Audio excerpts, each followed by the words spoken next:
Indonesia belum cocok berdemokrasi. Kenapa? Karena kita masih goblok. Demokrasi adalah sistem yang cocok untuk negara jika masyarakatnya sudah cerdas dan kritis. Itulah yang terjadi sekarang di Indonesia. Ketika ada kebijakan dan program pemerintah yang berjalan tidak sesuai tujuannya, kita malah diam. Kita lebih tertarik dengan isu-isu perselingkuhan artis, goyang-goyang gemoy, dan permasalahan receh lainnya. Salah satu alasan kenapa negara kita belum maju-maju, jawabannya adalah demokrasi. Mari kita bahas di monolog kritik politik. Kritik politik. Wow, wow, wow, wow, wow, wow.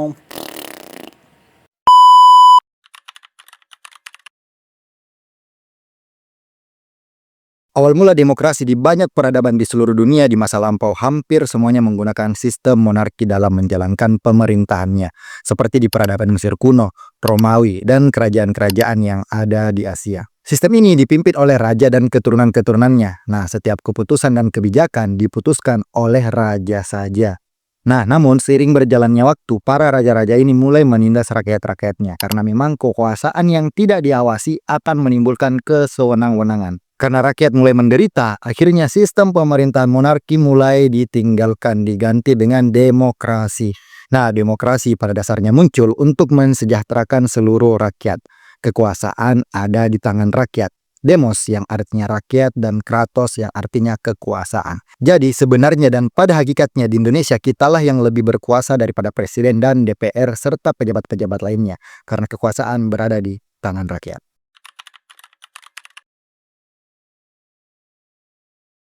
Indonesia belum cocok berdemokrasi. Kenapa? Karena kita masih goblok. Demokrasi adalah sistem yang cocok untuk negara jika masyarakatnya sudah cerdas dan kritis. Kenapa? Karena demokrasi menuntut masyarakatnya agar bisa membedakan pemimpin yang berkompeten dan yang tidak berkompeten. Demokrasi menghasilkan pemimpin yang dipilih oleh mayoritas masyarakat dan rakyatnya. Kalau masyarakatnya goblok, maka pemimpin yang terpilih akan goblok juga.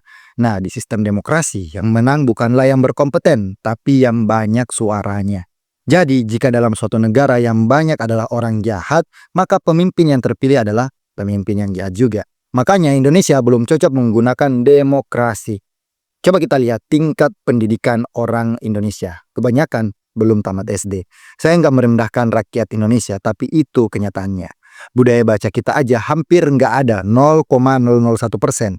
Jadi jangan heran pejabat-pejabat kita korupsi karena mereka ada di jabatannya sekarang. Karena kita yang milih, kita yang coblos nama mereka dengan kesadaran penuh. Masih banyak di antara kita kalau mau nyoblos nyari duitnya, nggak baca program kerjanya, visi misinya, rekam jejak kepemimpinannya. Yang kita lihat cuman yang viral, yang aktif di sosmed, yang ngasih serangan fajar.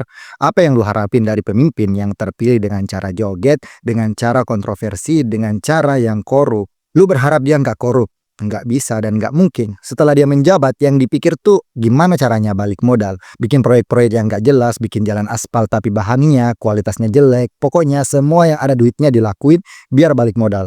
Kalau lu protes kenapa banyak jalan rusak, kenapa susah dapat kerja, kenapa biaya sekolah mahal, kenapa fasilitas umum kita jelek, siapa suruh milih mereka? Lu semua yang pilih.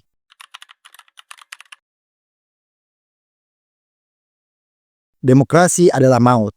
Demokrasi yang digunakan pada negara yang belum memiliki sumber daya yang baik akan menjadi bencana yang sangat menakutkan. Kenapa? Karena demokrasi didasarkan pada siapa yang populer, bukan siapa yang kompeten. Nah, untuk menciptakan popularitas perlu yang namanya uang. Dan individu yang memiliki akses yang banyak dan hampir tak terbatas adalah pebisnis atau yang biasa disebut dengan oligarki.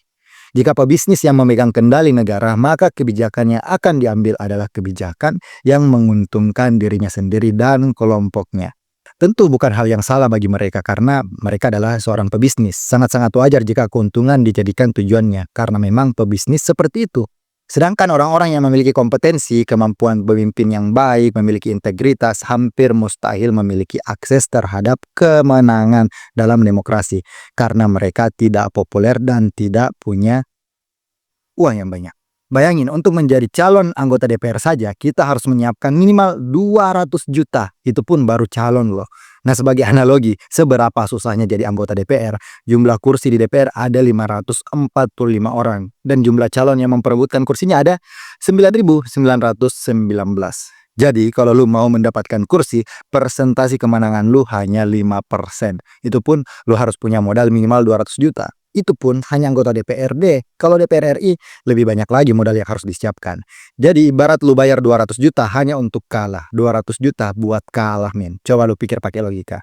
Nah, mahalnya tarikh berdemokrasi inilah yang mengharuskan rakyat pintar dalam memilih. Karena jika kita sebagai rakyat memilih karena uang, memilih karena bansos, memilih karena sembako gratis dan pembagian lainnya, kita akan selamanya dipimpin oleh orang-orang yang hanya punya modal dan uang. Sangat sulit dan hampir mustahil kita akan dipimpin oleh orang-orang yang memang betul-betul kompeten.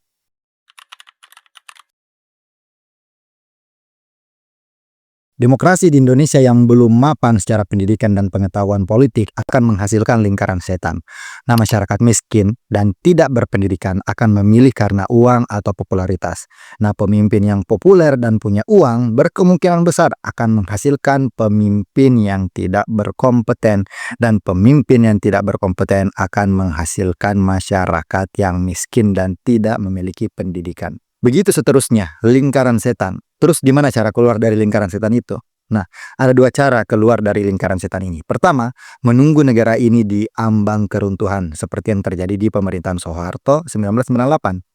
Kedua, bikin masyarakatnya pintar dan sadar akan politik. Caranya dengan terus bersuara. Masyarakat, mahasiswa, akademisi, dan semuanya harus bersuara memberikan pendidikan dan terus mengkritik pemerintahan. Karena hanya dengan kritikan, pemerintah akan merasa diawasi. Kita bisa lakukan di sosial media yang ada di kampus, buat kajian-kajian tentang politik. Dengan suara yang masif, entah itu dalam bentuk kritikan maupun edukasi, akan membuat masyarakat sedikit demi sedikit belajar dan mulai cerdas dalam berpolitik. Nah, sekarang silahkan memilih. Ingin menunggu negara ini hancur perlahan atau mulai bersuara?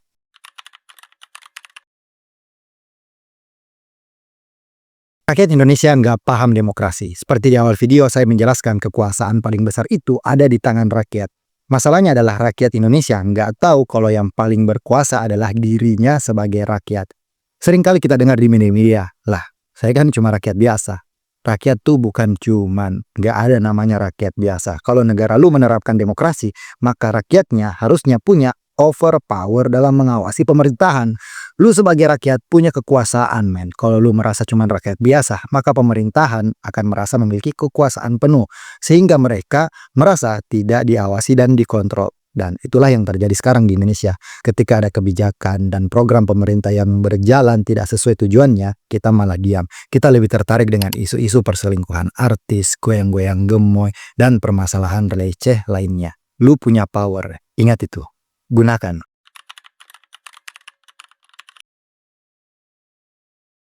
Ketika rakyat Indonesia sepakat ingin menggunakan demokrasi, maka rakyat Indonesia harus siap menjadi cerdas dan kritis.